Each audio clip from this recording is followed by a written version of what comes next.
ಅಯೋಧ್ಯೆಯ ಶ್ರೀರಾಮ ಮಂದಿರದಲ್ಲಿ ಹುಂಡಿ ಹಣದ ದುರ್ಬಳಕೆ ನಡೆದಿದೆ ಎಂದು ಆರೋಪಿಸಿ ಸಂಬಂಧಪಟ್ಟ ಟ್ರಸ್ಟಿಗಳು, ಸಿಬ್ಬಂದಿ ಹಾಗೂ ಪರೋಕ್ಷವಾಗಿ ಸಹಕರಿಸಿದವರ ವಿರುದ್ಧ ಸ್ವತಂತ್ರ ತನಿಖೆ ನಡೆಸಿ ಕಠಿಣ ಕಾನೂನು ಕ್ರಮ ಕೈಗೊಳ್ಳುವಂತೆ ಆಗ್ರಹಿಸಿ ಕಾಪು ಬ್ಲಾಕ್ ಕಾಂಗ್ರೆಸ್ ಸಮಿತಿ ವತಿಯಿಂದ ಮಂಗಳವಾರ ಸಂಜೆ ಕಾಪುವಿನಲ್ಲಿ ಬೃಹತ್ ಪ್ರತಿಭಟನಾ ಜಾಥಾ ಮತ್ತು ಸಭೆ ನಡೆಯಿತು.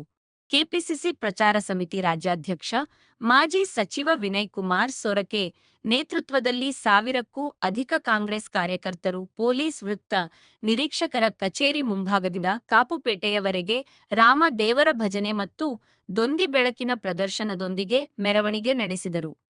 ಕಾಪು ಶ್ರೀ ಹೊಸ ಮಾರಿಗುಡಿ ದೇವಸ್ಥಾನದ ಆಡಳಿತ ಮೊಕ್ತೇಸರ ನಡಿಕೆರೆ ರತ್ನಾಕರ ಶೆಟ್ಟಿ ಮೆರವಣಿಗೆಗೆ ಚಾಲನೆ ನೀಡಿದರು. ಕೆಪಿಸಿಸಿ ಪ್ರಚಾರ ಸಮಿತಿ ರಾಜ್ಯಾಧ್ಯಕ್ಷ, ಮಾಜಿ ಸಚಿವ ವಿನಯ್ ಕುಮಾರ್ ಸೊರಕೆ, ವಾಗ್ಮಿಗಳಾದ ಲಕ್ಷ್ಮೀಶ ಉಬ್ಬರಡ್ಕ, ಸುಧೀರ್ ಕುಮಾರ್ ಮುರೊಳ್ಳಿ ದಿಕ್ಸೂಚಿ ಭಾಷಣ ಮಾಡಿದರು. ಉಡುಪಿ ಜಿಲ್ಲಾ ಕಾಂಗ್ರೆಸ್ ಅಧ್ಯಕ್ಷ ಅಶೋಕ್ ಕುಮಾರ್ ಕೊಡವೂರು, ಕಾಪು ಬ್ಲಾಕ್ ಕಾಂಗ್ರೆಸ್ ಅಧ್ಯಕ್ಷ ವೈ. ಸುಕುಮಾರ್, ಪಕ್ಷದ ಮುಖಂಡರಾದ ಕಾಪು ದಿವಾಕರ ಶೆಟ್ಟಿ, ನವೀನ್ ಚಂದ್ರ ಶೆಟ್ಟಿ, ನವೀನ್ ಚಂದ್ರ ಸುವರ್ಣ, ಶಿವಾಜಿ ಸುವರ್ಣ, ಪ್ರಶಾಂತ್ ಜತ್ತನ್ನ, ನವೀನ್ ಶೆಟ್ಟಿ, ಸರಸುಡಿ ಬಂಗೇರ, ರಾಜೇಶ್ ರಾವ್ ಪಾಂಗಾಳ, ಸುನೀಲ್ ಬಂಗೇರ, ವಿಕ್ರಮ್ ಕಾಪು, ಅಬ್ದುಲ್ ಅಜೀಜ್, ಶಾಂತಲತಾ ಶೆಟ್ಟಿ, ಮಹಮ್ಮದ್ ನಿಯಾಜ್, ಪುರಸಭೆ ಸದಸ್ಯರು, ಮಾಜಿ ಜನಪ್ರತಿನಿಧಿಗಳು, ಪಕ್ಷದ ವಿವಿಧ ಘಟಕಗಳ ಪದಾಧಿಕಾರಿಗಳು ಪಾಲ್ಗೊಂಡಿದ್ದರು.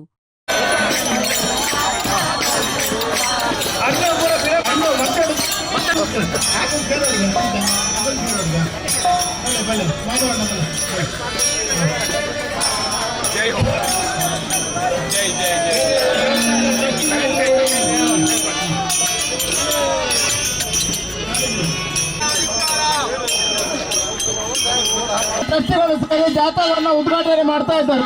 ದಯವಿಟ್ಟು ಆಂಬ್ಯುಲೆನ್ಸ್ಗೆ ಜಾಗ ಬನ್ನಿ, ಕ್ರಾಸ್ ಮಾಡಿ, ಇನ್ನು ಗ್ಯಾಪ್ ಇಡಬೇಡಿ. ದಯವಿಟ್ಟು ರಸ್ತೆಯಲ್ಲಿ ಬನ್ನಿ ಬನ್ನಿ.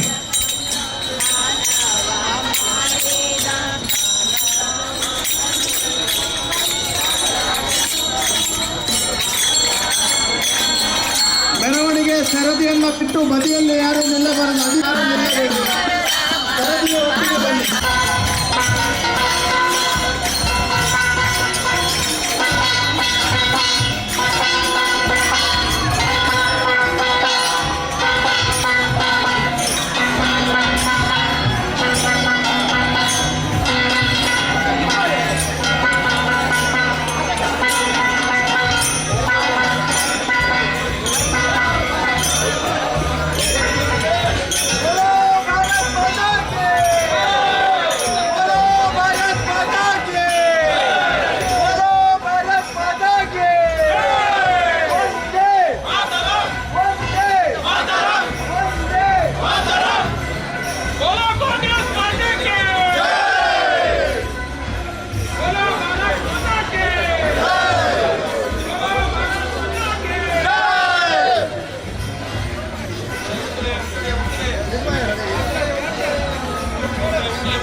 ಸ್ವಾಮಿ, ನಿಮಗೆ 84 ಇಸವಿಯಿಂದ ಮೊನ್ನೆ ರಾಮ ಬೇಕಿದೆ. ಯಾಕೆ ಅಂತ ಕೇಳಿದ್ರೆ, ನಿಮಗೆ ರಾಮ ಬೇಕಾದ ನಿಮ್ಮ ರಾಜಕೀಯಕ್ಕೆ. ನೀವು ಎಲ್ಲ ಧಾರ್ಮಿಕ ಸಂಗತಿಗಳನ್ನ, ಭಾವನಾತ್ಮಕ ಸಂಗತಿಗಳನ್ನ ರಾಜಕೀಯಕ್ಕೆ ಉಪಯೋಗ ಮಾಡಿದ್ರಿ. ನೀವು ಗಂಗೆಗೆ ಬೇಕಾಗಿ ನೀವು ಸಂಘಟನೆ ಮಾಡಲಿಲ್ಲ, ಸಂಘಟನೆಗೆ ಬೇಕಾಗಿ ಗಂಗೆಯನ್ನು ಉಪಯೋಗ ಮಾಡಿದ್ರಿ. ಗೋವಿಗೆ ಬೇಕಾಗಿ ನೀವು ಸಂಘಟನೆ ಮಾಡಲಿಲ್ಲ, ಸಂಘಟನೆಗೆ ಬೇಕಾಗಿ ಗೋವನ್ನು ಉಪಯೋಗ ಮಾಡಿಕೊಂಡ್ರಿ. ನೀವು ಒಂದೇ ಮಾತ್ರ ಅಂತ ಹೇಳ್ತಾ ದೇಶಕ್ಕೆ ಬೇಕಾಗಿ ಸಂಘಟನೆ ಮಾಡಲಿಲ್ಲ, ನಿಮ್ಮ ಸಂಘಟನೆ ಲಾಭಕ್ಕೆ ಬೇಕಾಗಿ ಒಂದೇ ಮಾತ್ರ ಉಪಯೋಗ ಮಾಡಿದ್ರಿ. ರಾಮನನ್ನ, ಗೋವನ್ನ, ಕೃಷ್ಣನನ್ನ, ಗಂಗೆಯನ್ನ, ಗೀತೆಯನ್ನ, ಯಾವುದೆಲ್ಲ ಧಾರ್ಮಿಕ ಸಂಗತಿಗಳು ಉಂಟು, ಯಾವುದೆಲ್ಲ ಭಾವನಾತ್ಮಕ ಸಂಗತಿಗಳು ಉಂಟು, ಅದು ಎಲ್ಲವನ್ನು ಕೂಡ ನೀವು ನಿಮ್ಮ ಲಾಭಕ್ಕೆ ಬೇಕಾಗಿ ಉಪಯೋಗ ಮಾಡಿದ ಕಾರಣ ನಾವಿವತ್ತು ಪ್ರತಿಭಟನೆಗೆ ಸೇರಿದ್ದೇವೆ. ಇದರ ಅಡ್ಡ ಪರಿಣಾಮ ಏನಾಯಿತು? ನಿಮಗೆ ಮಾತ್ರ ಸನ್ಮತಿ ಇಲ್ಲ. ರಾಮನ ಮಂದಿರಕ್ಕಾಗಿ ಹೋರಾಟವನ್ನು ಬಿಜೆಪಿಯವರು ಪ್ರಾರಂಭ ಮಾಡಿದ್ದಲ್ಲ. ಇವರು ಪ್ರಾರಂಭ ಮಾಡಿದ್ದು ಯಾವಾಗ ಅಂದ್ರೆ, ಇವರಿಗೆ ಗೊತ್ತಿದ್ದು ಒಬ್ಬನೇ ರಾಮ, ರತ್ನಾಕರಣ್ಣ ಒಬ್ಬನೇ ರಾಮ. ಇವರಿಗೆ ಗೊತ್ತಿದ್ದು ಯಾವ ರಾಮ ಅಂದ್ರೆ, ಗಾಂಧಿಯನ್ನ ಕೊಂದಂತಹ ನಾಥೂರಾಮ ಗೊತ್ತಿತ್ತು ಇವರಿಗೆ.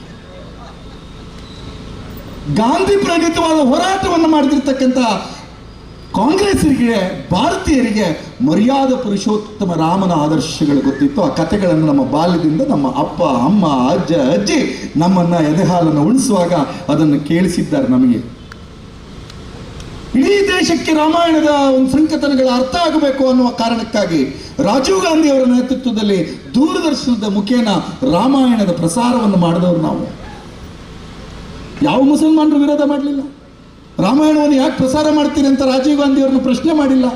ಪಾರ್ಲಿಮೆಂಟಲ್ಲಿ ಚರ್ಚೆ ಆಗಲಿಲ್ಲ. ಪ್ರತಿಯೊಬ್ಬರು ಹೇಳಿದರು. ಮುಸಲ್ಮಾನರು ಕ್ರಿಶ್ಚಿಯನ್ರು ಸಹಿತ ರಾಮಾಯಣದ ಕಥೆಯನ್ನು ನೋಡಿ ಸಂಭ್ರಮವನ್ನು ಪಟ್ಟರು. ನಾಥೂರಾಮನನ್ನು ಆರಾಧಿಸ್ತಿದ್ದಂತೆ ಇವರಿಗೆ ಈ ದೇಶದಲ್ಲಿ 7% ಓಟ್ ಬರ್ತದೆ ಅಂತ ಯಾವಾಗ ಗೊತ್ತಾಯ್ತೋ, ಇದು ಓಟನ್ನು ನಮ್ಮದು ಒಂಚೂರು 40%ಗೆ ಜಾರಿಸಬೇಕು ಅಂತಾದರೆ ನಮಗೆ ರಾಮನ ಜಪ ಬೇಕು ಅಂತ ಹೇಳಿ ನಾಥೂರಾಮನನ್ನು ಬಿಟ್ಟು ಶ್ರೀರಾಮನನ್ನು ಇವರು ಸ್ಪರ್ಶ ಮಾಡಿದ್ದು 1989 ಇಸವಿಯ ಹಿಮಾಚಲ ಪ್ರದೇಶದ ಇವರ ರಾಷ್ಟ್ರೀಯ ಕಾರ್ಯಕಾರಿಣಿ